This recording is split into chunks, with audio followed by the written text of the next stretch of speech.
noite, bom dia, depende aí também de quem for ver a live posteriormente, quando ela estiver gravada. Hoje mais uma live especial do projeto Que Não Fazer em uma Contratação Pública. O tema hoje, contratação aí de profissionais, setor artístico, aí os artistas e bandas aí pela administração pública e os cuidados que devem ser tomados aí pela administração pública para que não haja aí nenhum desdobramento depois. Aqui ela já está aqui já, eu vou aceitar. Se ela já entra aí, tema importante. Olá, minha amiga, tudo bem? Boa Olá, meu tarde. amigo. Boa tarde, tudo bem? Tudo bem, mas uma live importante aí. Vou convidar já aqui a amiga aqui, a professora Jussiara Oliveira. Deixa eu só ligar aqui.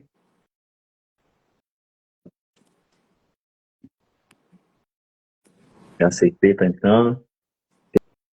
Tema hoje aí, tema contratação de profissionais do setor artístico aí pela administração pública de forma direta. Olá, professora. Boa tarde, tudo bem? Professora Jussiara. Olá, boa tarde, professor Crispim, professora Leila, Keila, tudo bem? Boa Tudo tarde. bem.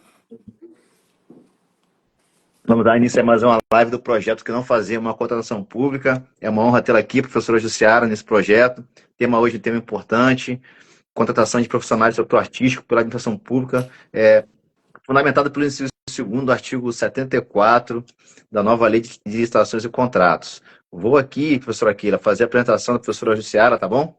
E a gente Pode dá ficar à início vontade, aí a professor. live. Então vamos lá, hein? Professora Jussiara, vou ler aqui a mini bio da professora Jussiara. Dá licença aqui que eu vou virar o rosto aqui.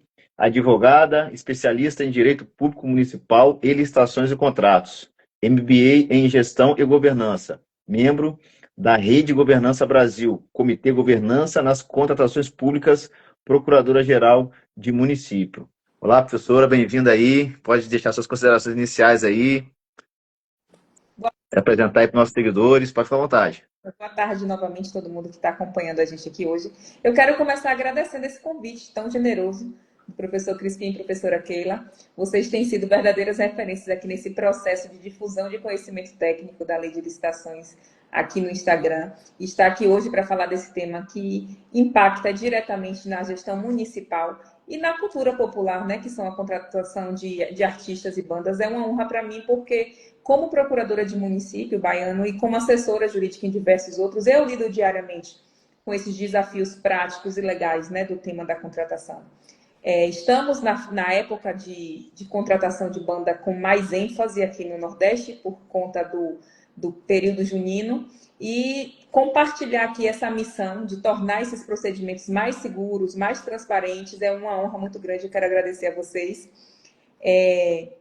Para a gente começar a fazer uma abordagem aqui geral, a gente precisa entender a contratação de artistas e bandas pelo poder público não como um tema novo, porque, né, na 8666 isso já era bem difundido, já era bem praticado, mas ocorre que nos últimos anos esse tema se tornou um dos assuntos mais sensíveis da gestão municipal, especialmente no contexto de festejos tradicionais, como é o caso do festejo junino.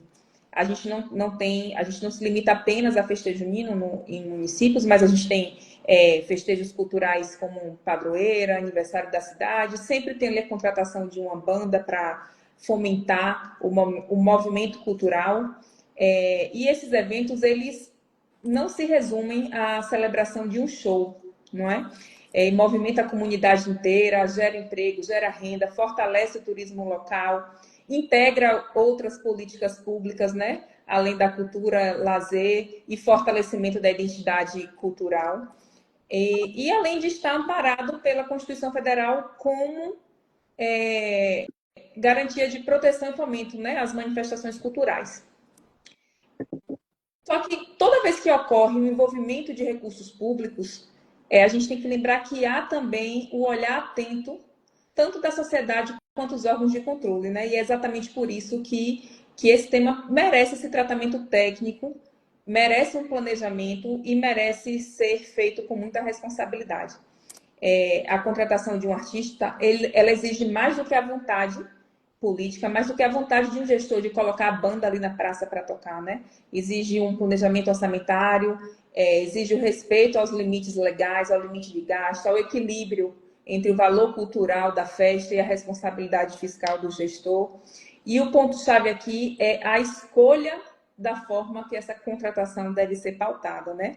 A gente não pode nunca perder de vista o interesse público, a gente não pode nunca perder de vista a viabilidade jurídica e a segurança da despesa pública.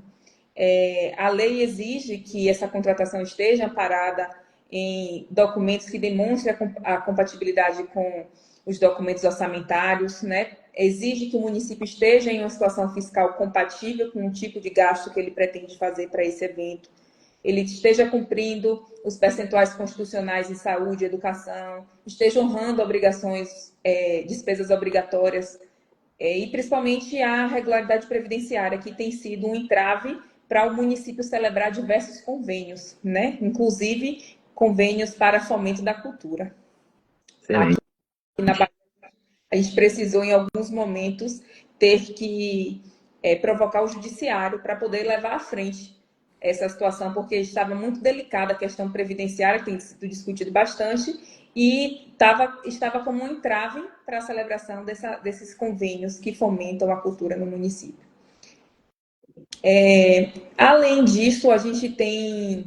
Eu gosto muito de destacar que, além do que a lei traz para a gente, professora Keila, professor Crispim, a gente não deve se basear no processo de contratação do artista apenas com os requisitos legais, né? Por conta desse investimento de recurso público, que às vezes a gente olha assim, é tão vultuoso, os órgãos de controle, eles passaram a exigir outros critérios também, que a gente deve sempre estar observando. Aqui na Bahia, especificamente, o Tribunal de Contas, ele emitiu um regulamento normativo, conjuntamente com o Tribunal de Contas do Estado, o Ministério Público da Bahia, com recomendações técnicas muito precisas, muito atualizadas, alertando sobre esse risco na realização dos festejos, de modo a trazer um desequilíbrio orçamentário real para o município. Então, é muito importante que a gente se atenha também, né, na hora de fazer essa contratação, não apenas na mera formalidade, mas se atentar também a essas recomendações dos órgãos de controle. Excelente. Professora Keila, quer deixar algumas considerações iniciais aí, depois da explanação da professora Jussiara? Parabéns, professora, pela dica, pela explanação aí, o zelo com a informação, né? E, de fato, a gente, a partir de agora, acredito que basicamente todos os municípios começam, né, a ter contratações como essas de artistas devido aos seus festejos, né? Cada uma no seu período, e começa o festejo agora junino, né? Com todos os municípios começam a ter um cronograma já para ser executado, e aí vem exatamente essa preocupação de como se fazer essa contratação com este novo cenário, com essa nova legislação que está aí sendo difundida no mundo das contratações públicas, não tão nova assim, como a gente até fala, né? Já não é mais tão nova, mas se a gente for considerar que a 866 passou 30 anos aí para a gente começar a compreendê-la e chegar ali num eixo praticamente ideal do que deveria ser, na verdade, né? A gente acaba vendo que a 14.000 ela ainda é bem nova mesmo, e ainda tem muita coisa para ser desvendada e desbravada, né? E essa é mais uma, porque como a gente sabe que todo município ele tem cronogramas festivos. E esses cronogramas festivos fazem parte também da atividade típica da gestão, que está ali em se levar entretenimento, levar cultura para esse município, para a população que vive nesses municípios. Então, por que não fazer de uma forma segura, né? Trazer segurança jurídica para as contratações e analisar realmente a melhor forma de se aplicar a gestão contratual ali como um todo. Então, quando a gente recebeu a indicação do tema, a gente ficou muito feliz porque eu já trabalhei na prática com uma contratação de artista e sei a dificuldade, principalmente quando você tem ali que receber documentações e declarar que aquele artista é renomado mesmo e que aquele agente que está ali representando ele detém essa representação legal para ser exclusivo. Então, é um desafio. Mas vamos lá, professor Crispim, para a gente Vamos partir para lá. as Eu queria trazer. perguntas. Tem muita pergunta boa aí pela frente. Sim, sim. Eu queria que, inicialmente, aqui tentar ancorar e localizar aqui nessa questão que a professora propriamente disse aí, da questão do interesse público envolvido. A gente sabe aqui, vou fazer só um contexto aqui normativo, que ressalvados os casos, esses casos na legislação, a instituição pública ela tem que realizar o procedimento licitatório como princípio aí da obrigatoriedade. Então, se ela for adquirir, se ela for contratar serviços, contratar obras, alienar, ela tem que realizar esse procedimento burocrático como regra, ressalvados os casos especificados na legislação. E esses casos, eles estão lá na própria Lei 14.133, certo? Artigos 75 e 74. E no nosso caso específico, lá no inciso 2º do artigo 74 da nova Lei de Licitações e Contratos. É o caso de contratar esses profissionais do setor artístico, esses profissionais aí consagrados pela mídia especializada, né, pela opinião pública. E quando a professora diz a questão do interesse público envolvido, o atendimento dele, a questão é a seguinte: o fundamento maior da inexigibilidade é a inviabilidade da competição. E nesse caso aí, que a gente vai começar a trazer mais informações, há uma inviabilidade, mas em decorrência de quê?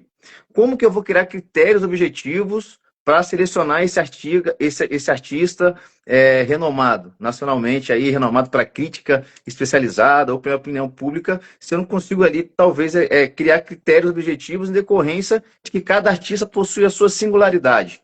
E aí sim define-se o quê? A questão da inviabilidade de competição relativa. Há artistas, eu consigo realizar um processo licitatório? Eu consigo realizar, mas eu não vou atender o interesse público envolvido, que é contratar esses artistas consagrados pela mídia especializada ou pela opinião pública. Então, em decorrência de não se atingir esse objetivo que permeia o interesse público, que é contratar esse tipo de artista, é que a gente consegue fundamentar a utilização da inexigibilidade conforme o artigo 2º, o inciso 2º do artigo 74 da nova Lei de Licitações e Contratos. Então, eu queria trazer inicialmente, ancorar aqui na questão dos dispositivos e trazer alguns pontos. Primeiro, a questão que a professora disse, em vários pontos aí, a questão do planejamento. Tanto um planejamento macro, e aí eu ouso dizer, né, aquela previsão minimamente ali num plano de contratação anual, ouso dizer, eu faria isso se estivesse de frente de uma gestão, né, para organizar aquela contratação, indicar ali no ano as possíveis contratações nesse nível. E principalmente o planejamento já ali operacional com os documentos do planejamento. Chama atenção também que a professora disse alguns pontos da questão da razoabilidade. A razoabilidade tem que ser perseguida aí pelo agente público para que ele não sofra um controle de legalidade. O executivo ele pode ter a discricionalidade ali, o gestor, de escolher entre um e entre outro. Mas se ele não tiver ali norteado pelo princípio da razoabilidade, ou seja, minhas contas estão em dia, não estou devendo, aqui é funcionário, não tem greve, enfim, eu tenho que nortear a minha situação fática para que eu não cometa uma ilegalidade, não pela escolha minha, que é lícita, eu posso escolher, vamos dizer assim, mas por eu atropelar o princípio da razoabilidade. Então, eu queria chamar a atenção para esses pontos aí, e também a questão de que nunca é demais dar publicidade, beleza? Vamos lá, vamos para as perguntas, e vamos para cima, força e coragem. Primeira pergunta aqui é a seguinte: vou direcionar para a professora Jussiara. Professora, quais os requisitos para se realizar uma contratação direta por inexigibilidade de artista profissional à luz do artigo 74 aí da nova Lei de Licitações e Contratos? Muito bom, professor. Primeiro, para a gente contratar o artista, utilizando o processo de inexigibilidade, a gente tem que cumprir, além dos requisitos legais, os requisitos processuais, né? A formalidade do processo administrativo. Vou falar um pouquinho aqui sobre os requisitos legais. Já foi dito um pouco, né, pelo senhor, pela professora Keila, mas vamos lá. O que é que diz o inciso 2 do artigo 74 da Lei de Licitações? É inexigível licitação quando inviável competição, em especial nos casos de contratação de profissional do setor artístico, diretamente ou por meio de empresário exclusivo, desde que consagrado pela crítica especializada ou opinião pública. Então, aí a gente tem uma linha para fins de contratação que exige os seguintes requisitos. Primeiro, que seja o Fala. Voltou o som, voltou. Pode falar. Voltou? Voltou, beleza. Obrigada. Paramos. Cortou aonde? Primeiro, quando a senhora começou a falar, primeiro. Primeiro, que o profissional seja de qualquer setor artístico. Então, é um profissional de setor artístico. A expressão profissional de setor artístico abrange cantores, bandas, músicos, DJ, grupo folclórico, humorista, ator, dançarino, qualquer performance que tenha uma atuação reconhecida na manifestação cultural popular. Marcel Justin Filho, ele diz assim: a atividade artística consiste em uma emanação direta da personalidade e da criatividade humana. Então, houve a manifestação da criatividade, você se encaixa como um artista. Agora, quando é que você se encaixa como um artista profissional? E aí essa é uma sacada inteligente da lei de licitações. O termo profissional indica juridicamente uma pessoa física ou jurídica organizada, com atuação habitual, contínua, reconhecida no exercício da atividade artística. Eu vou dar um exemplo. É muito comum em cidade pequena ali, a gente tem um município, a estrutura de servidores, e eu tenho um servidor que trabalha no município, mas canta. Ele tem a profissão dele, mas ali nas horas vagas ele canta. Ele é um artista. Mas ele é um artista profissional? Ele não se enquadra. Por quê? Porque ele não vive do desempenho da criatividade dele. Né? Ele não usa daquilo para a sua sobrevivência como a sua profissão. Então, o exercício amador da criatividade do artista, ele não gera a presunção da notória especialização e, portanto, ela não fundamenta a contratação através de inexigibilidade. Então, esse ponto é muito importante entender que a inexigibilidade ela não é uma porta aberta para a contratação de qualquer artista. São artistas profissionais, né? São profissionais do setor artístico consagrado e isso exclui os artistas amadores. Mesmo que talentosos, mesmo que a contratação vá fomentar a cultura ali local, existem outras formas de contratação para esses artistas. Quando a lei fala profissional do setor artístico, a gente precisa estar atento a essa característica. Outro ponto também dos requisitos é que ele possa ser contratado diretamente ou através de empresário exclusivo. Então, a gente só pode ter duas formas aí de contratar esse artista. Eu posso chegar lá e contratar diretamente com a banda, diretamente com o artista, que pode ser uma pessoa jurídica constituída devidamente para isso, ou posso contratar através de um empresário exclusivo. Isso quer dizer que eu não posso ter um intermediador que não seja o empresário exclusivo. Eu não posso contratar ali com o professor Crispim, que conhece o dono da banda. Eu tenho que ir no empresário, eu tenho que ir diretamente na banda, e aí a gente vai ver mais à frente aí quais são esses requisitos. E é importante também que esse artista ele seja consagrado pela crítica especializada ou pela opinião pública, que são duas coisas diferentes. O artista é consagrado pela crítica especializada e pela opinião pública. E quando a gente fala de contratação direta de artista por inexigibilidade, não basta a gente alegar que é inviável a competição. Eu vou contratar um artista porque eu não posso competir com outro porque é um artista. Não é assim que funciona. A segurança jurídica do processo exige esse conjunto de requisitos formais, requisitos materiais, que devem estar rigorosamente documentados e acessíveis ao controle interno e ao controle externo também. E a contratação, ela bem estruturada, ela não é uma inimiga da cultura. Às vezes a pessoa fala assim, fica dificultando o fomento do artista. Não é isso, né? A ideia não é ser inimigo da cultura. É garantir que o evento aconteça sem sobressalto, com respaldo jurídico, com previsibilidade, com transparência.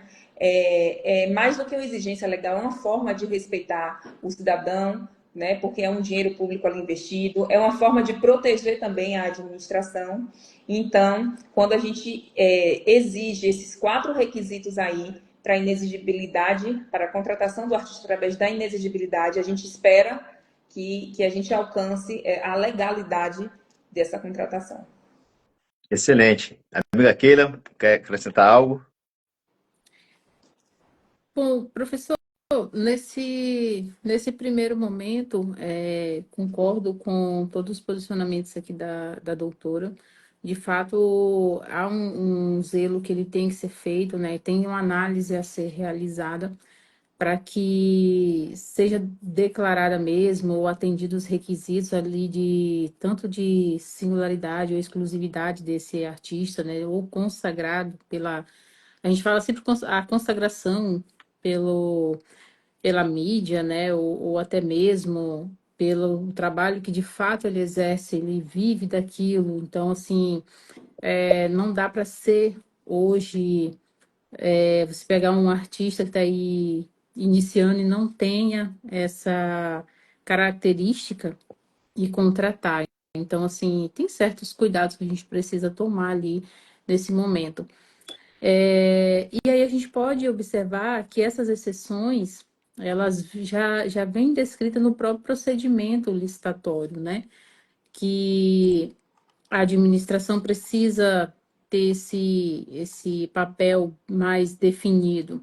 E aí eu até vi aqui que tem acho que a Fernanda, ela questionou qual o papel do empresário exclusivo no processo de contratação. Ela faz esse questionamento. Bom, Fernanda, eu vou te falar na concepção da experiência que a gente já viveu nesse tipo de contratação. E aí passo também para a doutora Jussiara para poder adentrar mais nesse assunto também, para ficar bem esclarecido para você também. Mas assim, a meu ver e à luz do que a gente vem trabalhando dentro da administração pública, esse empresário, ele atua no agenciamento desse artista, né? Porque o artista em si, ele não tem como ele fazer ali todo aquele papel de fazer a formalização de contrato, fazer a entrega da documentação, até porque, como a gente falou, é um artista que ele vive desse serviço a ser prestado. Então, eles estão sempre em deslocamento de um canto para o outro, cumprindo as suas agendas.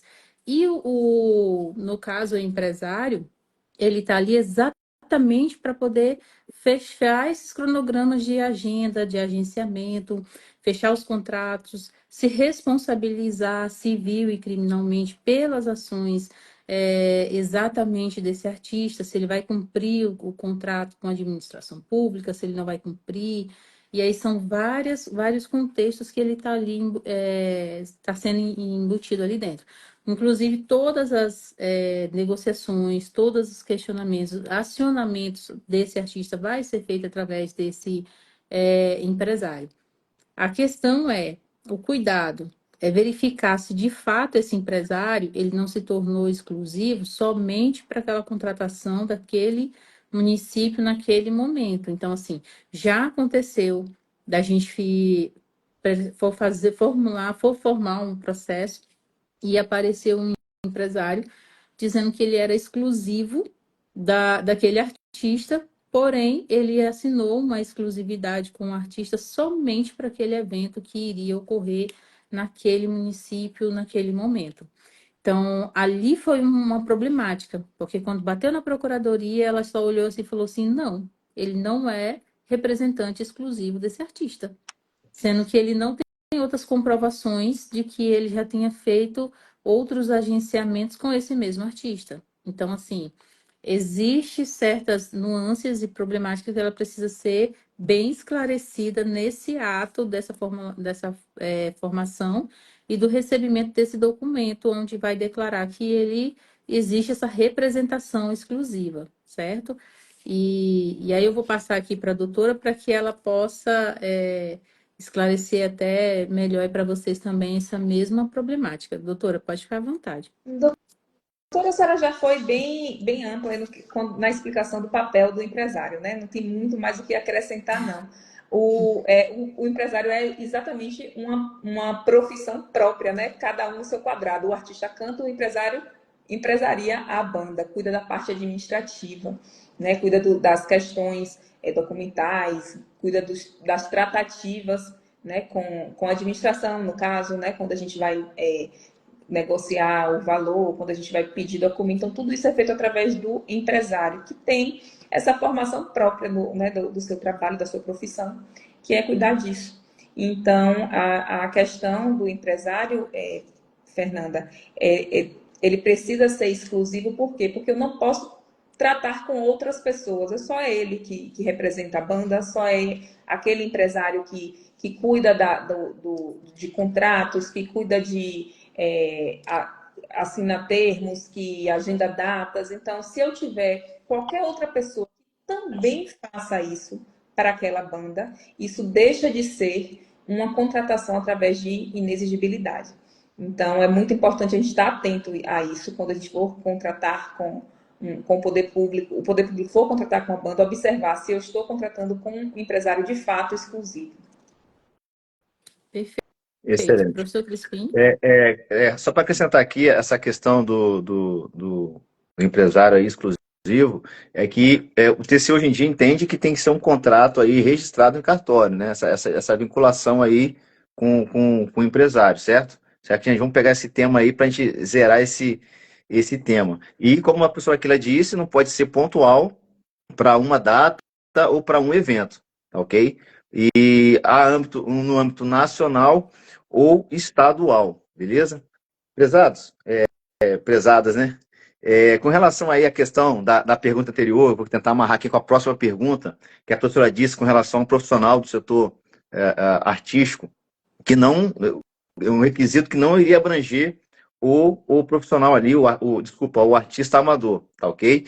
Então, professora Jussiara, como que a gente poderia alcançar esses profissionais amadores que, de certa maneira, aí nos municípios, eles estão ali e fomentam também vamos dizer assim, os finais de semana, quando eles não estão ali na sua habitualidade do seu trabalho, pela parte da manhã, dia de semana, mas aos finais de semana eles estão ali participando dessas produções. Como que a gente poderia proporcionalizar a eles essa parcela, né, desse mercado para que eles possam estar aí também mostrando o seu valor aí no município, principalmente?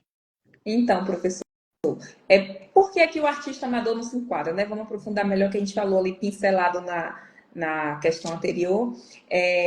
A principal característica é a falta de profissionalismo e habitualidade, né? Que os artistas amadores, eles atuam de forma eventual, geralmente não possuem aquela estrutura profissional de ter um CNPJ, de ter um empresário representando, de ter uma equipe técnica, não tem notoriedade pública, não tem uma notoriedade crítica mensurável e não há essa inviabilidade da competição, da inexigibilidade. Só que, o que acontece? A inexigibilidade não é a única forma válida a se contratar um artista, né? A inexigibilidade é válida para aquele artista que há inviabilidade de competição. Eu posso contratar artistas de outras formas, né? O que acontece? A contratação do profissional, ela pode ocorrer através de procedimento licitatório próprio, né? Que aqui a gente tem o concurso, por exemplo, que é um meio de contratação. E a gente tem também, que tem sido muito usado, inclusive recomendado pelos tribunais de contas, que é o procedimento auxiliar de credenciamento, né? Em relação ao procedimento licitatório, tem a necessidade de estabelecer a definição do objeto, requisitos muito claros e objetivos, e a escolha vai acontecer conforme está previsto no edital, né? A seleção, conforme previsão no termo de referência e edital. O procedimento de credenciamento, por sua vez, ele tem lugar nas hipóteses em que é viável e vantajosa para a administração a realização de contratações simultâneas, que acontece muito em eventos que a gente quer fomentar a cultura local, né? Eu quero ali fomentar a cultura local, eu quero contratar artistas da terra, eu quero fomentar os pequenos artistas. E tendo em vista, se você pensar na natureza da atividade artística, enquanto uma manifestação direta da personalidade do indivíduo, a gente não consegue estabelecer um critério objetivo de escolha, né, que possa deixar diversas alternativas ali possíveis. Como é que eu vou escolher um cantor da voz mais grave, eu vou escolher um cantor da voz... Não existe a gente conseguir colocar os artistas em uma caixinha, em itens de uma tabela para fazer um critério ali tão objetivo, né? Então, isso, porém, não exclui a obrigação que eu tenho de atender o interesse público sempre e, principalmente, respeitar a opinião pública na contratação daqueles artistas e respeitar também as características dos festejos que eu pretendo inserir aqueles artistas. Então, tratando de artista local e não consagrado pela crítica especializada e pela opinião pública a ponto de justificar uma inexigibilidade, é recomendável que a gente faça o procedimento auxiliar de credenciamento. Existe, inclusive, uma nota técnica de uma portaria conjunta do Tribunal de Contas do Estado e do TCM do Estado da Bahia. E como é que funciona? A administração convoca esses profissionais, esses artistas, né?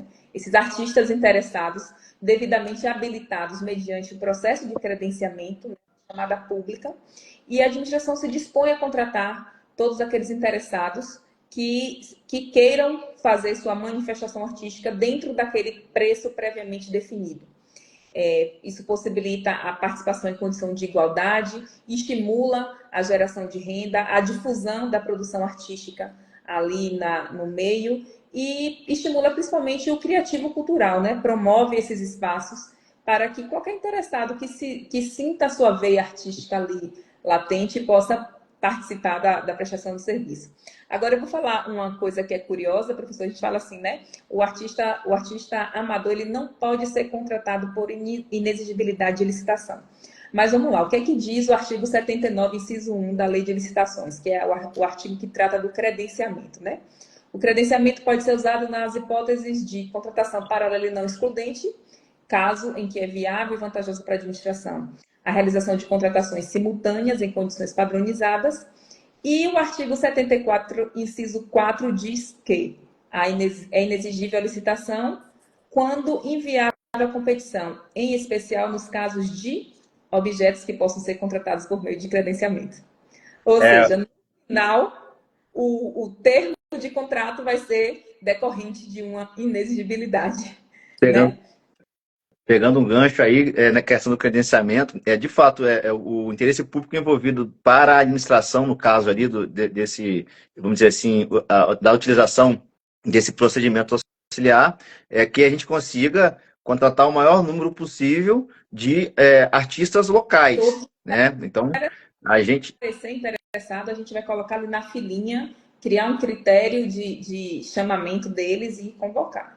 Isso, artistas locais não têm as características para serem contratados pelo inciso 2º do artigo 74 da nova Lei de Licitações e Contratos. A gente vai fazer esse credenciamento, convocar um chamamento público, vamos convocar todo mundo que cumpra os requisitos e vamos ali, assim, eu vejo que seria paralelo e não excludente, né? A depender da demanda, teria ali definido uma fila e iríamos ali colocar para realizar as contratações futuras por inexigibilidade, respeitando, obviamente, o que a senhora disse, a questão do evento. Se for um evento de forró, eu vou ter que criar algum critério ali, algumas filas específicas para cada evento, porque senão não vai fazer muito sentido. Um evento de forró, eu chamar ali uma banda de rock, a não ser que a banda de rock faça uma customização do forró ali e consiga entregar ali a questão musical, cultural envolvida, né? Então, enfim... Com relação ao credenciamento, de fato, haverá futuras contratações por inexigibilidade, no caso que a gente for realizar esse procedimento auxiliar.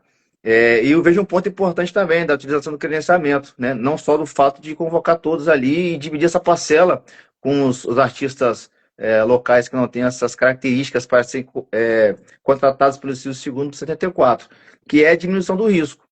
Faltando artista, a gente vai ter uma fila ali, vamos convocar o seguinte e o seguinte, desde que eles estejam ali habilitados. Eu vejo como uma excelente solução o credenciamento. Professora Keila? E assim... Pode falar. Quando a gente coloca quando a gente abre um credenciamento de bandas e artistas, né? Pequenas bandas e artistas, primeiro a gente não precisa se limitar ao artista local, né? Eu posso abrir um credenciamento para pequenas bandas e artistas. Então pode vir as bandas da região, pode vir bandas de outros lugares. Mas o que é importante é que ainda que seja um credenciamento que tem uma visão de ser um procedimento menos burocrático, ainda assim a gente precisa ter alguns critérios na hora de enquadrar aquelas bandas, né? Então, como você falou, não dá para eu contratar uma banda de rock para um festival de São João. Então, se eu estou ali fazendo a contratação, eu tenho que especificar no meu edital de chamamento que eu vou credenciar bandas com no mínimo a seguinte estrutura, com no mínimo a seguinte capacidade, que tenha no mínimo uma produção artística ali, né? Porque não dá para eu abrir o palco para uma pessoa que resolveu agora. Vou abrir o credenciamento e vou ali cantar. Treino não... muito karaokê, vou lá também fazer um karaokê ali no palco da praça. Né? Não pode ser dessa forma. Então, a gente tem que ficar atento também para esses critérios de produção mínima. Né? A gente tem que ter aquela comprovação de que aquele contratado, de fato, é um artista. Ainda que não seja um artista profissional, né? Mas ele tem que ter essa comprovação ali de que ele é um artista. E aí entra a flexibilidade dessa comprovação, né? A gente não vai exigir questões muito técnicas, questões muito burocráticas. Então, você pode comprovar a sua veia artística de várias formas no credenciamento. Então, é só importante que esteja previsto essa questão de ter a comprovação. Excelente. Perfeito. Eu estava até dando uma olhada no acórdão do TCU, né, que é até do ministro Marcos Benquerê, que foi inclusive citado pelo professor Marçal Justem Filho, e ele fala exatamente sobre esse ponto, sobre as possibilidades de se justificar vários pontos que são justificáveis para essa contratação. Exatamente, e se encaixa exatamente nessa possibilidade do credenciamento. E aí eu vou até ler para vocês aqui, ó, sem esgotar o leque de possibilidades que podem ser já a ausência de pressupostos necessários, a realização da licitação, a justificar a aplicação da inegibilidade do certame.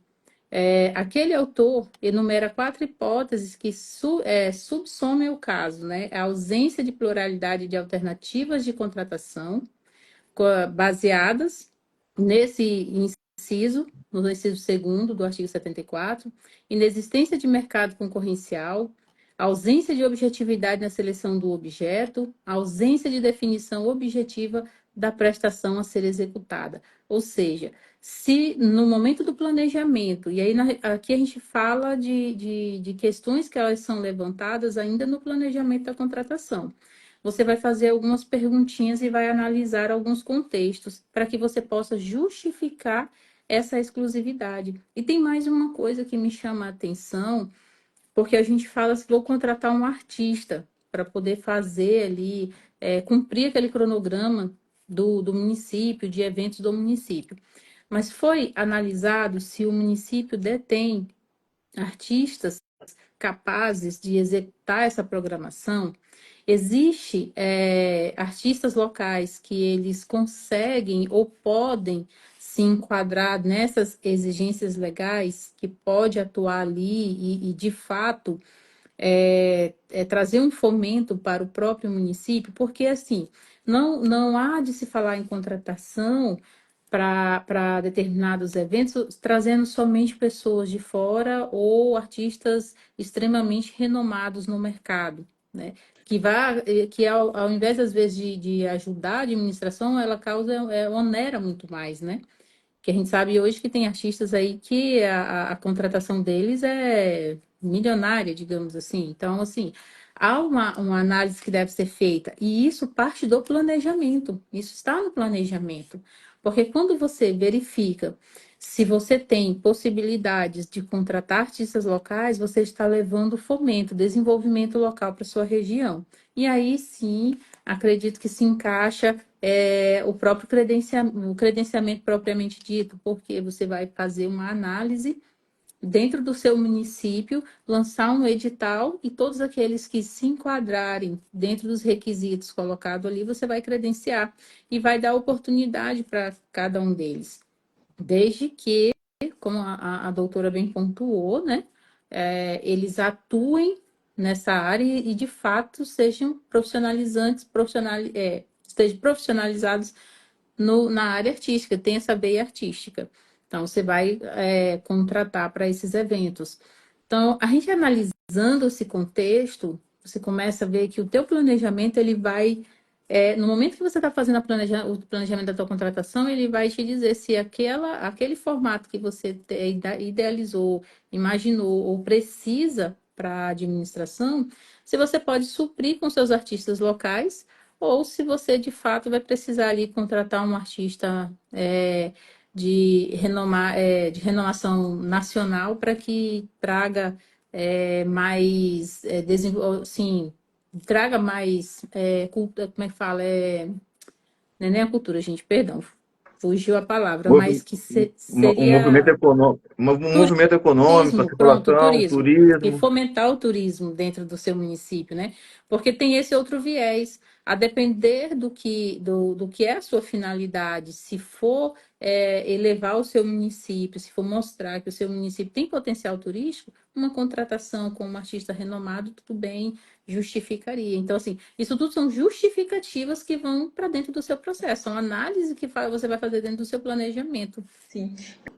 Professora, sobre isso, a gente tem, quando a senhora fala assim, né, do planejamento, como é importante estar planejado e organizado para esse tipo de contratação? O que é que a gente orienta muito, né? As secretarias de cultura, aos departamentos de cultura, que mantenham em seus acervos um cadastro atualizado dos artistas da terra, né, para justamente facilitar esse planejamento futuro de um possível credenciamento, que mantenha o calendário cultural do município atualizado e publicado, né, para que as pessoas tenham conhecimento dos eventos, do que acontece no município, porque isso gera um fomento contínuo, né, desses artistas e faz com que, no momento oportuno do credenciamento, eles estejam preparados, né, e a administração, enquanto poder público, conheça da sua capacidade de fomentar os seus artistas, né? Porque ali ele vai ter aquele cadastro, ele vai saber quem está disponível, quem está pronto para aquilo ali.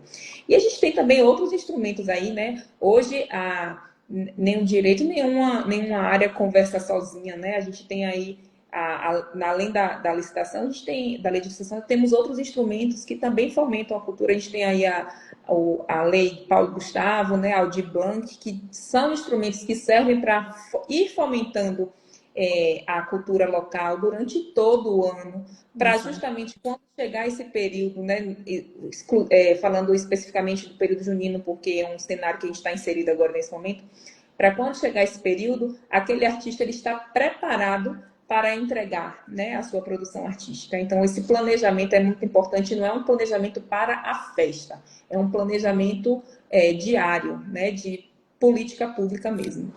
Exatamente. E aí, professora, a Aldaci, não sei se ela... Comentários Aldaci, perdão, ele fez aqui, ó. Aqui no Maranhão temos grupos de bois. Aqui na minha cidade também, tá? A gente também tem esses mesmos grupos.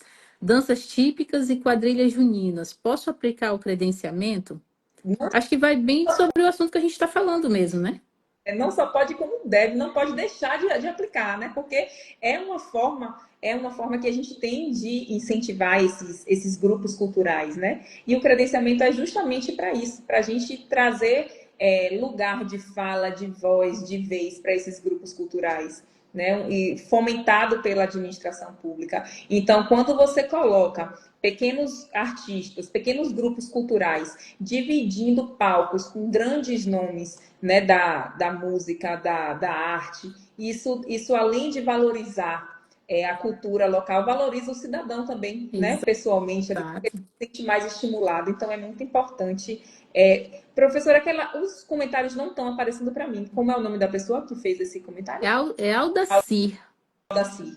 Então, é muito importante, Aldaci, que o seu município tenha esse canal de incentivo, né, através do credenciamento. E aí lá, quando especificar, você pode, na tabela, na descrição lá do credenciamento, você criar um grupo específico, um item específico para esses grupos culturais, né, que quadrilha, entra o grupo de boi, né, entra outras manifestações culturais que se samba de roda, por exemplo, né, a gente tem diversas, o Brasil é rico em cultura, né, temos muitas opções aí fazendo credenciamento extenso.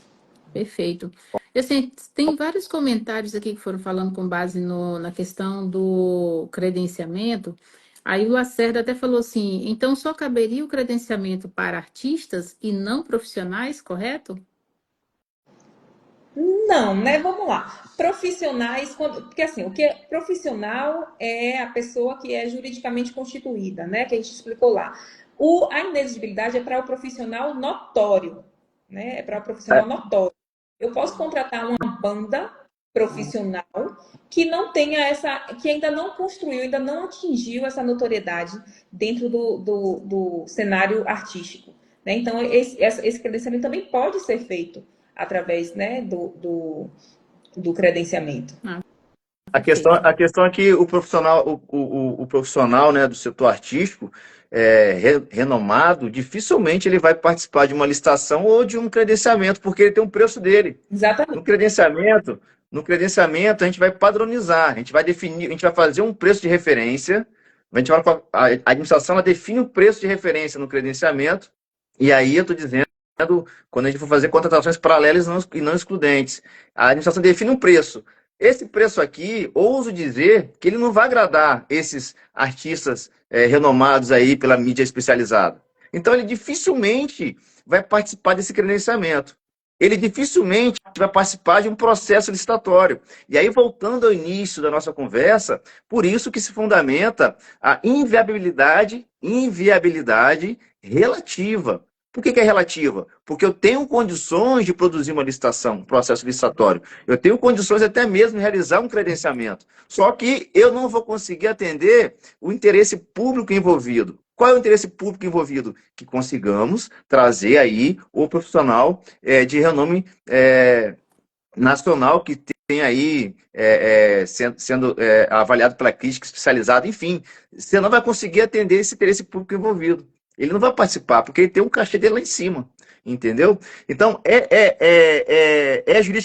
juridicamente possível o credenciamento para eles?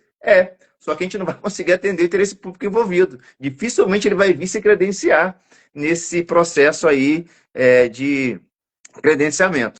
Sim, mas podemos credenciar as bandas, né? Sim, eu tenho ali as bandas da região, que são bandas que comumente tocam, que tem CNPJ, que tem empresário, né? Essas bandas... Elas podem, quem quiser, na verdade, quem tiver interesse em participar, como o professor Crispim falou, a questão é querer, né? As bandas... A questão é eles virem se credenciar nesse tipo de credenciamento em decorrência da própria agenda deles. Uma agenda, vamos dizer assim, na maioria das vezes nacional, né? E aí não vai ser atraente. O senhor falou sobre uma questão aí que é importante a gente pincelar aqui um pouquinho sobre a fixação do preço, né? A administração fixa ali o preço que ela pretende pagar e ali você aceita aquele preço e se credencia, né? Não há uma discussão sobre... Na paralela e não excludente. Sim. E na seleção a critério de terceiro, a administração previamente define um preço de referência. Perfeito. E o que acontece? Na definição desse preço, a administração ela tem que ser criteriosa, né? Porque não basta ela falar assim, eu vou pagar R$500. Porque senão também não vai... senão vai dar ruim. Então, ainda que seja um preço fixado pela administração, existe uma forma dela construir esse preço, né? Ela tem que pegar ali uma média de mercado, ainda que seja para contratações locais, para o artista amador, ela tem que ter essa média documentada, né? Devidamente comprovada no processo administrativo, de que a média de mercado ali naquela região, para pequenos artistas, é aquela. Então, essa fixação não é o bel prazer da administração. Tem que ser um preço atraente, porque senão também esse credenciamento ele não vai ter frutos, entende? É um E tem preço atraente. que respeitar o momento, né? Tem que respeitar o momento artístico ali. Então, se a gente está no São João, por exemplo, falando muito de São João, porque eu adoro forró, né? Então, se a gente está ali no São João, não dá para a gente valorizar uma banda de axé e colocar uma banda de forró com preço lá embaixo, né? Então a gente tem que ver que aquele é o momento em que as bandas, os artistas daquele cenário, daquele setor, eles trabalham. Então naquele momento o preço está um pouco mais elevado do que em momentos cotidianos. Então isso tudo tem que ser planejado, estudado e respeitado pela administração. Uma coisa também que a gente, pelo menos assim, eu já vi em alguns municípios, eles criam tabelas, eles fazem ali uma análise, um estudo sobre esses valores pagos para determinadas bandas ou só artista solo, individual, e aí eles criam uma tabela padronizando esses valores para se trabalhar dentro do credenciamento. Então, é uma forma também de você precificar, certo? Que também dá certo. Queria só responder uma que pergunta, um questionamento aqui da Fernanda.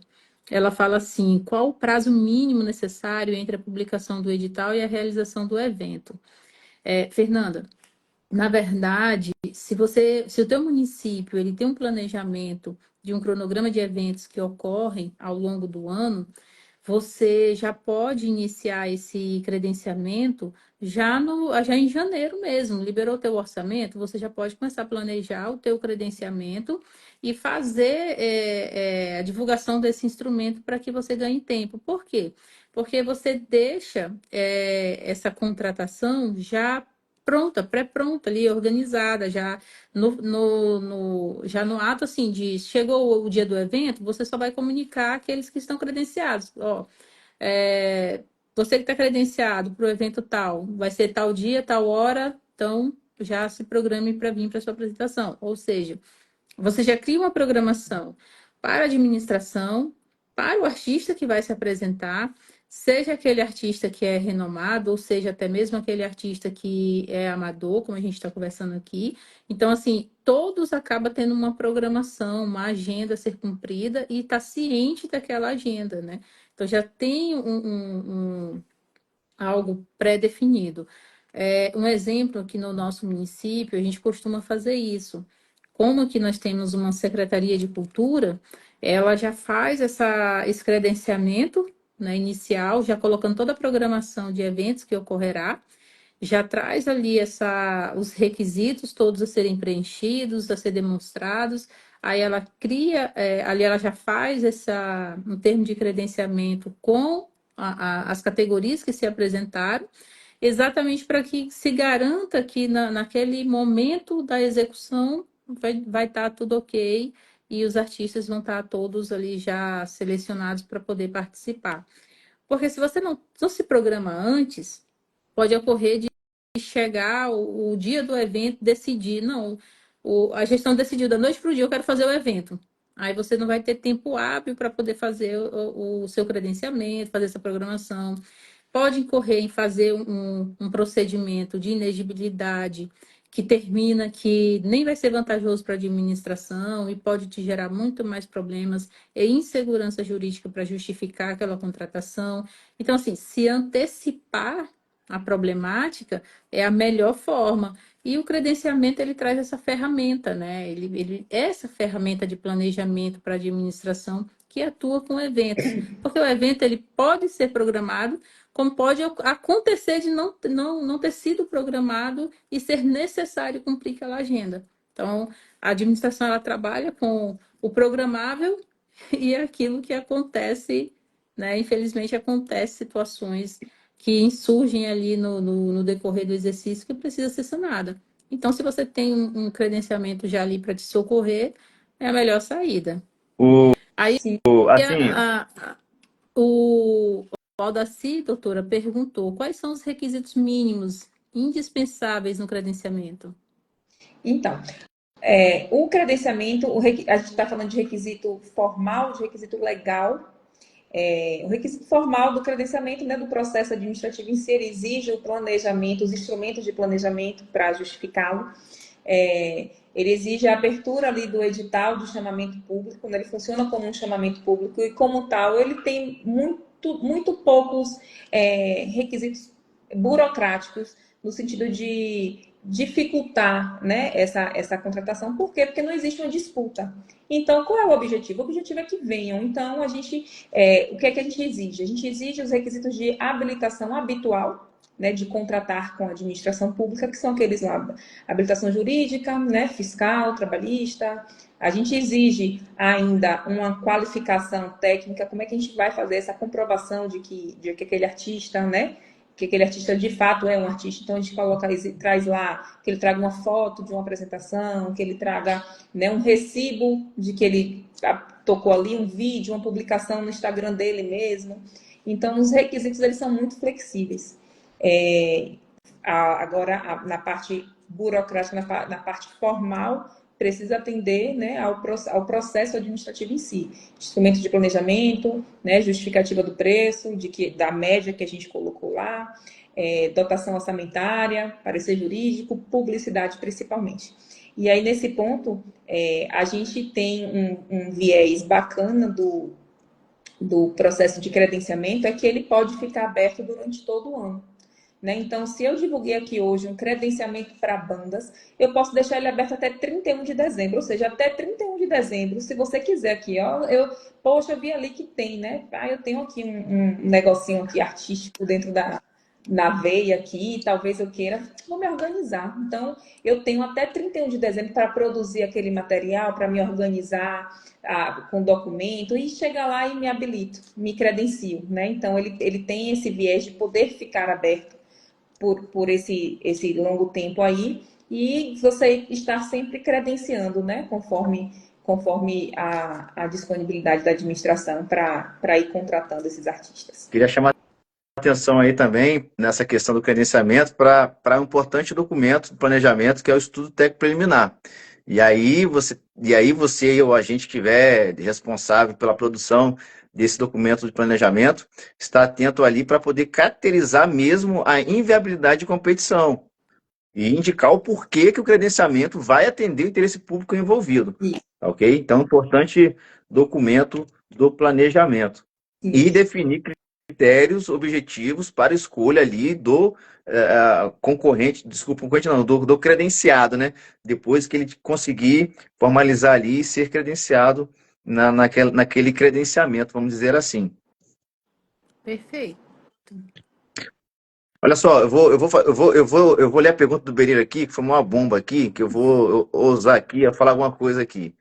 O Berílio perguntou assim: o pagamento de artista pode ser feito de forma antecipada? Bom, pagamento antecipado é exceção, né? Vamos dizer assim, é exceção. E eu trago aqui um fato para poder comparar aqui, né? Ter como comparação, foi a questão da aquisição das vacinas. A aquisição das vacinas só enviaram depois que tiveram a sinalização de um pagamento. Então, talvez aí tem que verificar com o controle ali do Estado, essas questões de antecipação de pagamento nessas contratações de artistas renomados aí.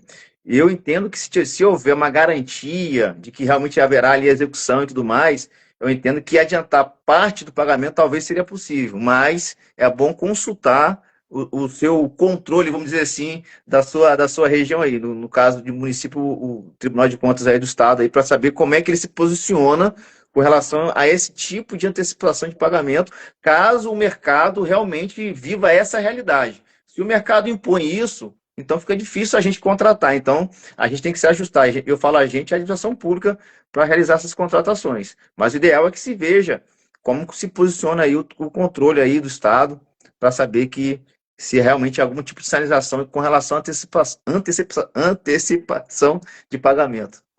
Sim. Bom, usei dizer algumas coisas aí para tentar responder ao nosso amigo Berílio. Sobre a antecipação de pagamento, o que acontece? A gente tem o pagamento de despesa, ela só pode acontecer depois da sua regular liquidação. Essa é a regra. Né? Mas o que acontece com os artistas de renome, né? Os grandes artistas, no caso daqueles contratados, Melo Berílio, que perguntou? O Berílio. Isso. Certo. Essa é uma situação, Berílio, eu ouso dizer que exclusiva para grandes artistas, tá? E vou dizer por quê. O Tribunal de Contas diz que o pagamento antecipado deve ser admitido em situações excepcionais devidamente justificadas. Então, a gente tem o primeiro gancho aí, né? Desde que observadas as devidas cautelas, né, e garantias, ou seja, você precisa se resguardar, né, sobre a garantia daquela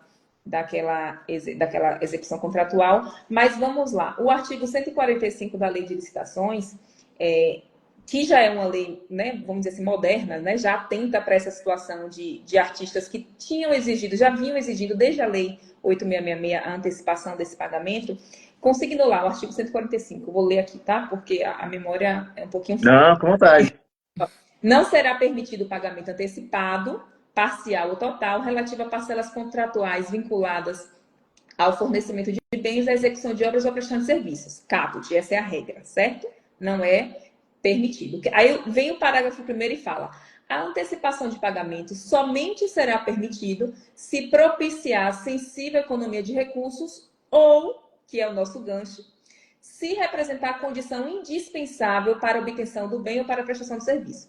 E aí o que é que acontece? Eu quero contratar Gustavo Lima e ele só vem se eu antecipar os 50%.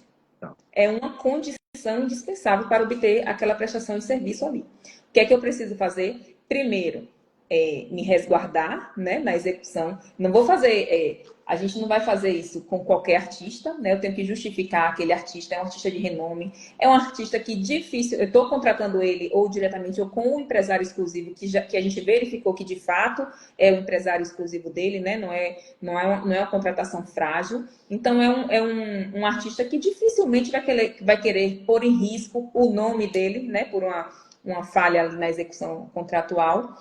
E aí, o que é que acontece? Alguns tribunais de contas, e eu vou falar com propriedade do Tribunal de Contas da Bahia, já atento para essa questão com esses profissionais, ele emitiu uma instrução normativa, que é a 02/2005, que consigna que no extrato de contrato publicado previamente pode haver essa antecipação parcial do valor, mas ele não pode ser quitado antes da prestação de serviço. Então, eu posso antecipar parcialmente, mas eu não posso quitar esse contrato. Esse ano, especificamente, que foi que eu observei muito, chegaram as propostas das bandas com 50% na assinatura do contrato, 50% 3 dias antes do show, né?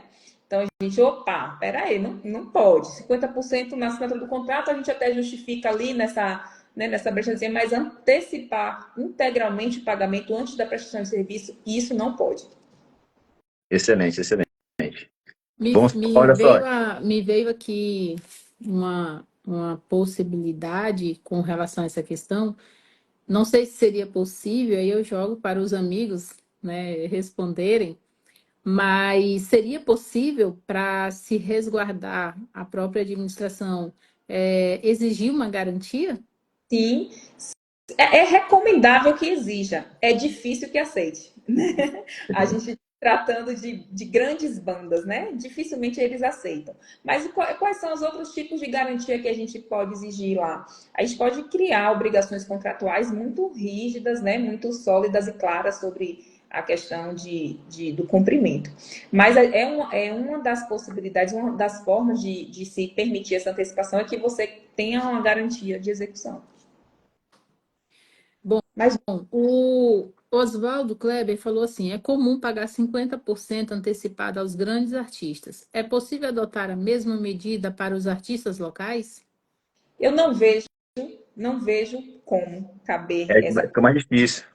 Porque qual é a exceção? Né? A exceção é a antecipação por ser condição indispensável àquela contratação. No caso de pequenos artistas, né, o que é que justifica ele exigir isso da gente? Porque a grande banda, o que é que acontece? Ela precisa de uma reserva de data, né? Ela precisa de um investimento para vir, né, de disponibilidade aérea, né, hospedagem, grande estrutura, reserva de equipamentos. Então, é justificável, né? E um pequeno artista, né? O que é que vai justificar antecipar ele?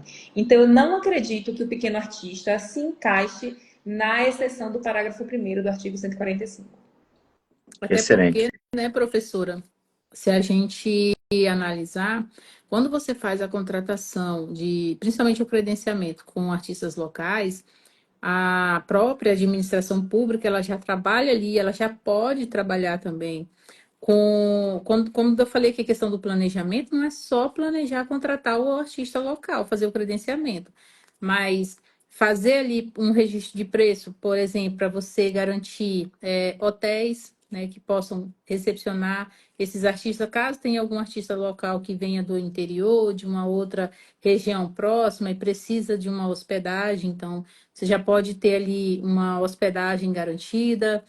Questão de alimentação, também você já pode fazer um registro de preço para garantir também que a administração tenha para aquele evento o produto a ser fornecido.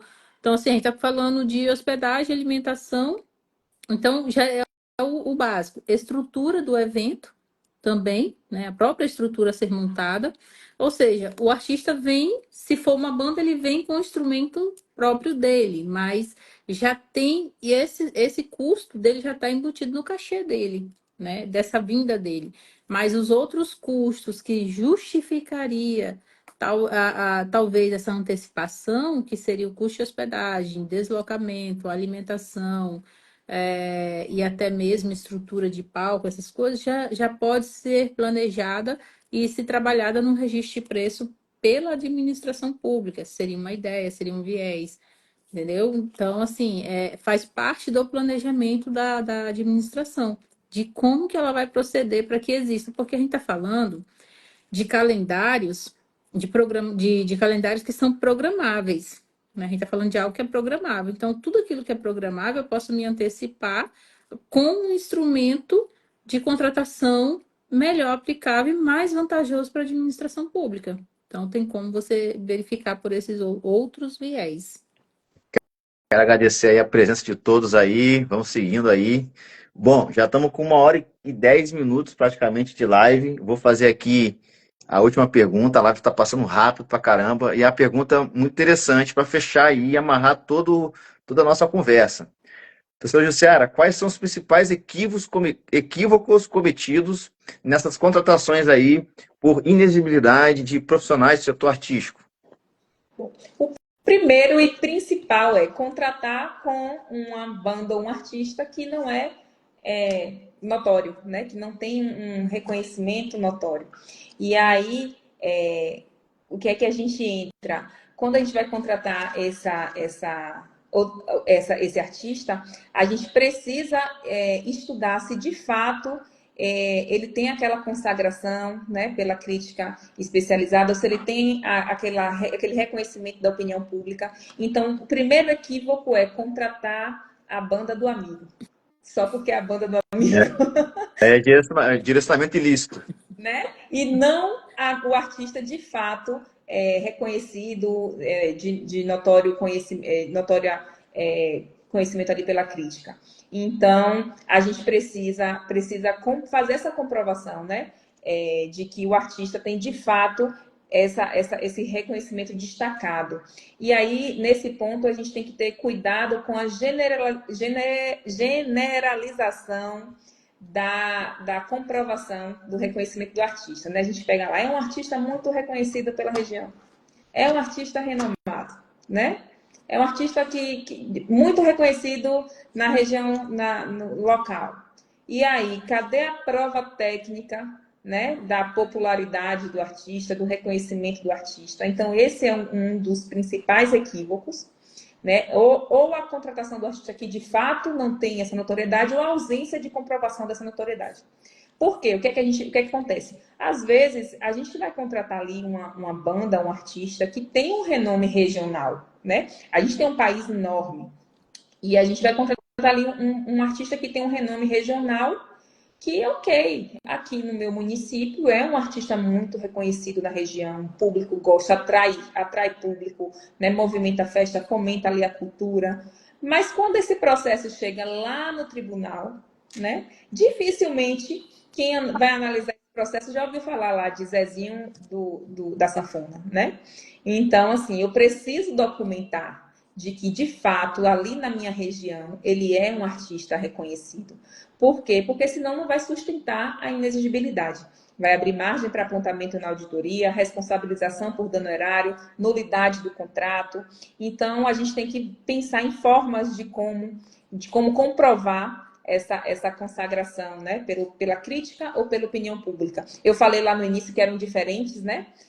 Só para deixar um esclarecimento aqui bem rapidinho, né? Quando a gente fala que a consagração pela crítica especializada é referente a padrões técnicos do artista e são indicadores típicos dessa consagração. Premiações recebidas, né, em festivais, por exemplo, Prêmio da Música Brasileira, Troféu Dodô e Osmar, Prêmio Multishow, reportagens e análises de revistas especializadas como Rolling Stones Brasil, Revista Bravo, participação em grandes eventos e curadorias de seleção técnica, né, como festivais de premiação, né, de cunho nacional ou internacional, discografia acadêmica, né, que é aquela análise que passou por análise de escolas de música mesmo.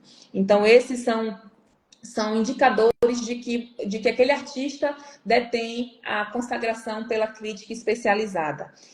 Só que nem todo artista, muitos poucos mesmo, né? Artistas de contratações cotidianas detêm o reconhecimento pela crítica especializada. A maioria deles trazem o que para a gente? A consagração da opinião pública, que é muito mais importante para um evento, né, que seja consagrado pela opinião pública do que por um crítico, porque quem vai para a festa, né, é a população.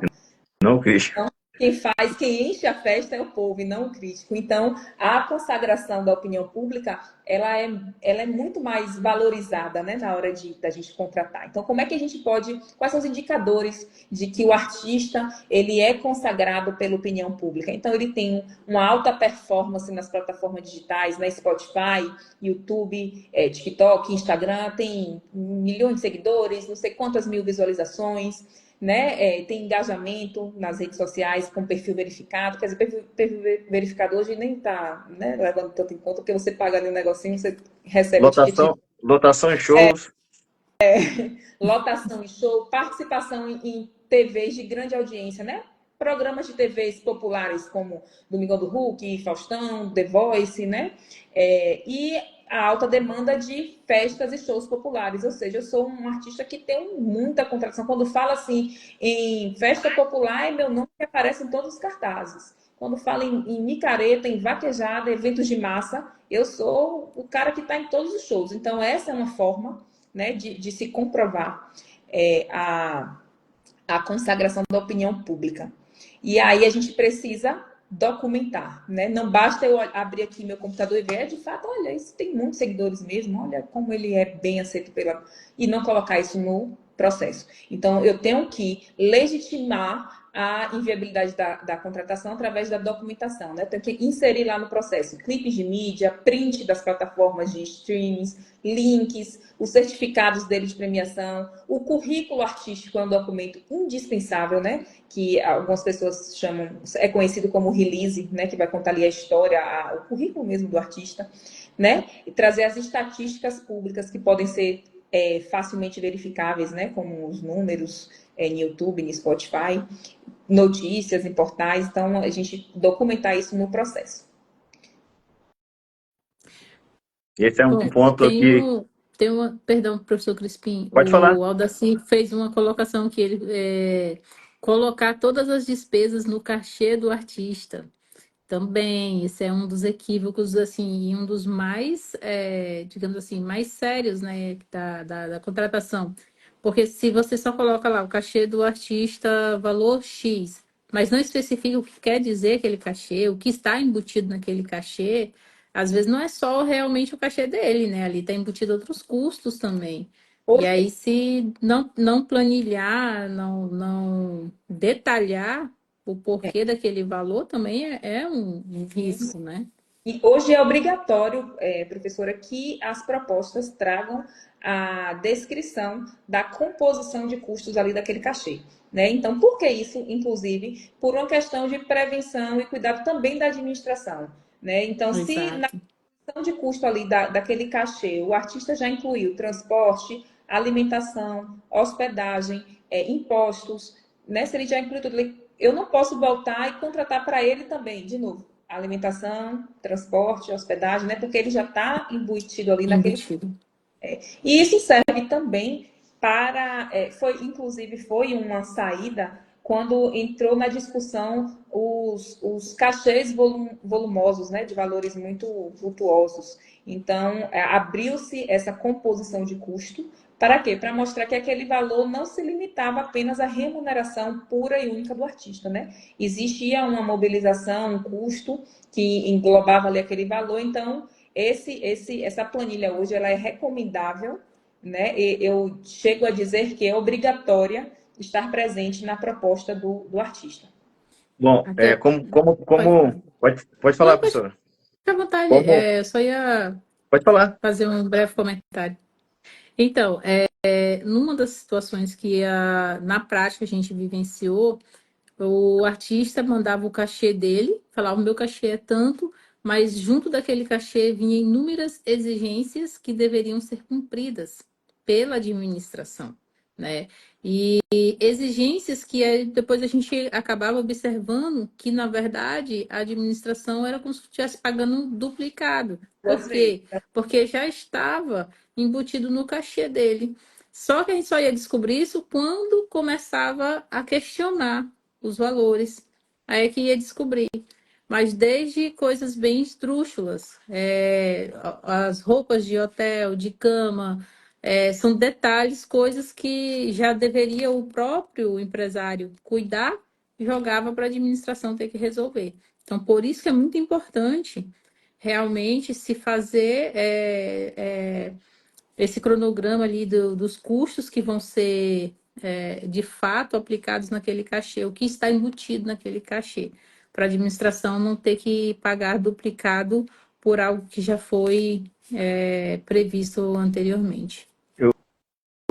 Eu vejo como um dos principais equívocos aí, agregando aí que as professoras disseram, e retomando um pouco do que a professora Jussiara disse no começo dessa live, a questão de que a gente tem que seguir aí um planejamento mínimo, norteado aí pelo artigo 72, desenvolvendo esses documentos de planejamento não pro forma, fazer por fazer, fazer de maneira que atinja o porquê de cada documento ali do planejamento. E eu sempre digo que um grande documento, na minha visão, para indicar a melhor solução, na questão técnica e econômica ali, é o estudo técnico preliminar, fazer de maneira não pro forma, vou fazer aqui porque tem que constar no processo. Então eu vejo que um ponto que muitos cometem um erro é achar que isso é uma burocracia para nada, né? Mas isso aí que vai depois defender o porquê que você fez as suas escolhas lá no futuro. Como a professora disse, é a questão do Tribunal de Contas, quando avaliou um processo do município em que eles não conheciam o artista, né? Mas se o processo estivesse objetivamente verificável, quem fosse analisar o processo no Tribunal de Contas iria identificar, opa, peraí, pô, eu não conheço esse artista, mas ele é muito conhecido lá na cidade, lá em Guarapari. Pô, lá em Guarapari ele é conhecido.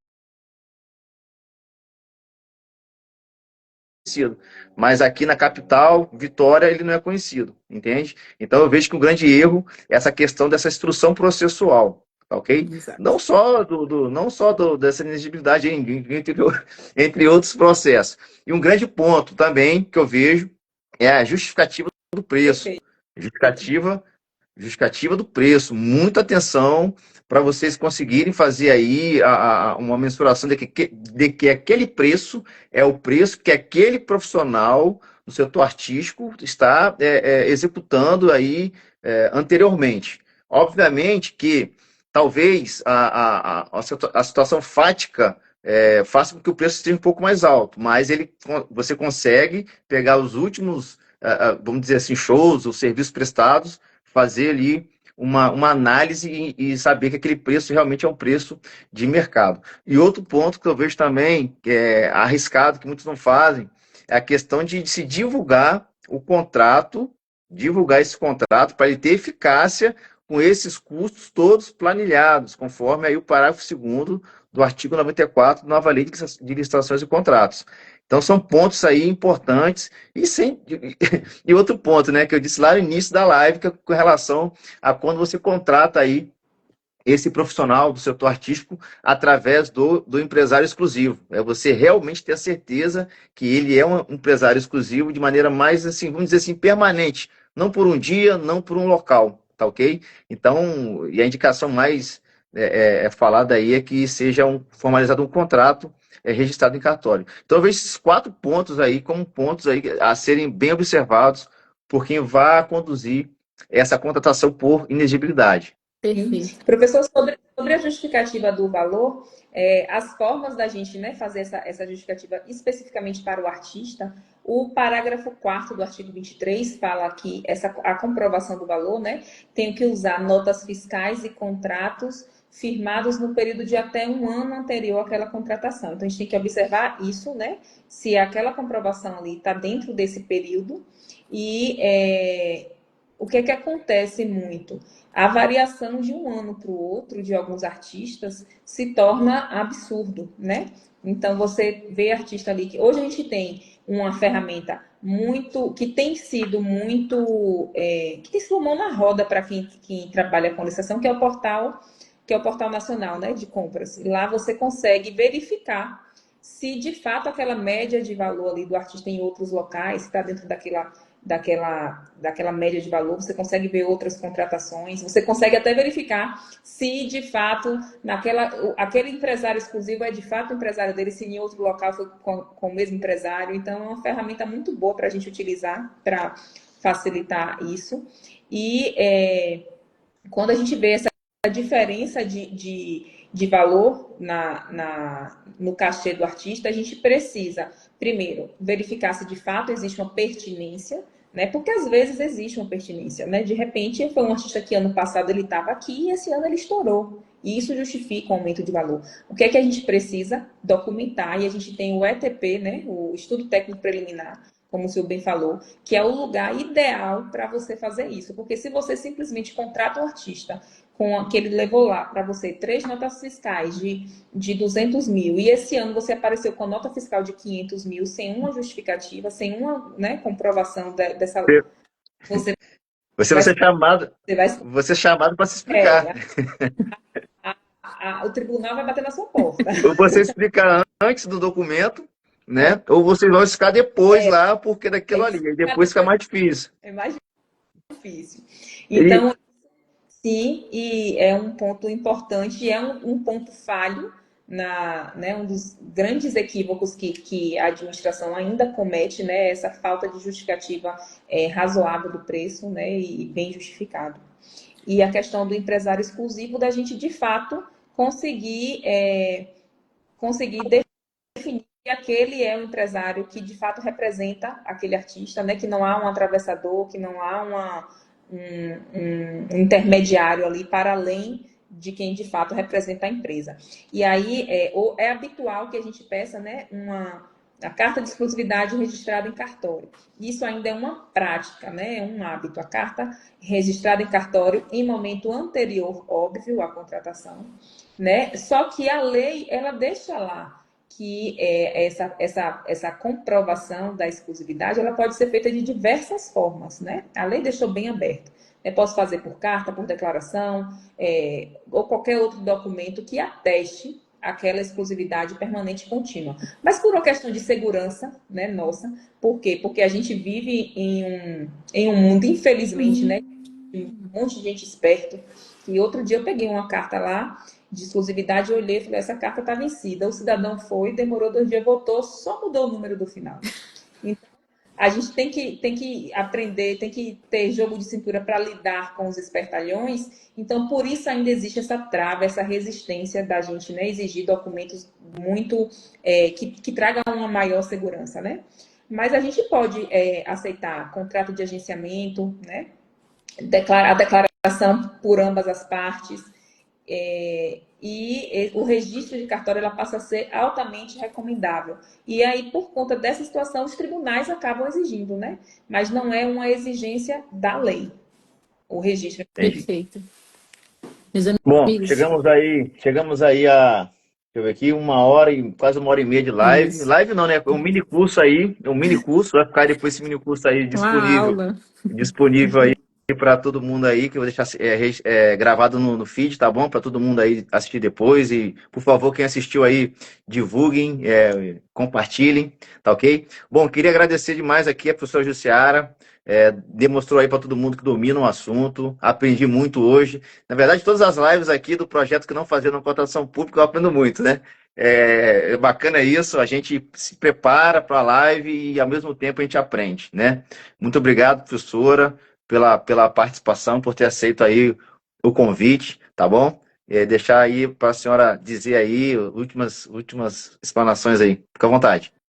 Eu que agradeço profundamente ao professor e à professora Keila, né, pela confiança e pela oportunidade de compartilhar a experiência de quem vive mesmo a gestão pública na prática, ali no dia a dia. Aí eu preciso dizer que o improviso, a informalidade e escolhas baseadas em critérios subjetivos já ficou para trás. Então, a gente precisa garantir que os recursos investidos promovam de fato a cultura, respeite os princípios da administração e não exponham o município a riscos jurídicos ou financeiros, né? Isso é muito importante. Se a gente quer fortalecer nossa cultura, se a gente quer valorizar os nossos artistas e honrar a confiança do cidadão, né, na administração, precisamos tratar a contratação cultural com o mesmo rigor e seriedade que a gente trata qualquer outra política pública. Se esse tema fez sentido aí para vocês que acompanharam a live, eu convido vocês para acompanhar também o meu trabalho no meu Instagram. Eu compartilho lá conteúdos práticos, orientações jurídicas, reflexões sobre o dia a dia da administração pública. Vai ser um prazer ter todo mundo lá. Muito obrigada a quem nos acompanhou até aqui e eu espero que a gente tenha outras oportunidades de discutir outros assuntos também. Keila, vontade aí. Perfeito, professora. Parabéns pelo conteúdo, pela a dedicação, né? De fato, levar o conhecimento para os amigos é muito importante. E hoje também quero finalizar aqui também agradecendo a presença de todos vocês que participaram, né, que estiveram aqui ativamente, desde o nosso amigo Liberílio, e assim, uma imensa gratidão pela presença da professora Daieser Jala, que esteve aqui conosco o tempo todo, participou, comentou. Professora, muito obrigada, né, por sua presença, que muito nos honra. E agradecimento aí pela participação dos demais amigos, do Aldaci, da Fernanda. A Fernanda colocou conteúdo enriquecedor, aguardando as próximas. Obrigada pelo convite. Doutora Jussiara, parabéns a todos. A Luciana Portugal também, salvem essa live, distribuam nos setores técnicos dos municípios uma verdadeira aula. Inclusive, obrigada pessoal por todo, né, pela iniciativa, pelo trabalho, convite. Tem vários agradecimentos, elogios. Então, pessoal, muito obrigada mais uma vez a todos. Aqueles que a gente não conseguiu ler todas as perguntas, mas a gente tentou fazer o máximo para enriquecer essa aula, para tornar ela bem prática mesmo e que vocês consigam aplicá-la no dia a dia das suas contratações. É um prazer conhecer todos que passaram por aqui hoje e que nos vemos nos próximos eventos. Professora Jussiara, uma satisfação imensa tê-la aqui conosco. Gratidão por tudo. Meu amigo Crispim, como sempre, uma honra e uma satisfação compartilhar desse momento aqui com você e levar conhecimento aos nossos amigos.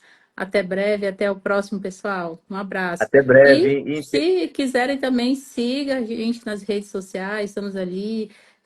Meu perfil, Keila ADM, Licita, o Licita Brasil, que é o perfil do nosso amigo e professor Crispim, e o perfil da professora Jussiara também, que é jussiaraoliveira.dv. Então, siga a gente nas redes sociais. Pronto. Direto. E se tiver dúvida que não deu tempo de tirar aqui na live, pode mandar lá no direct que a gente vai responder, viu? Fiquem à vontade lá para mandar. Perfeito, pessoal. Até a próxima. Beleza. Queria mandar um abraço aqui em tempo para a professora Daese, que eu não vi aqui chegar aqui, mas ela estava aí, não vi. Não apareceu para mim, meus comentários ficou travado, não vi ninguém que entrou, não pergunta nenhuma. Em tempo aí. Só apareceu para mim, então, aqui. Valeu. Obrigado aí, boa tarde a todos e vai ficar a live aí gravada no feed. Grande abraço, muito obrigado.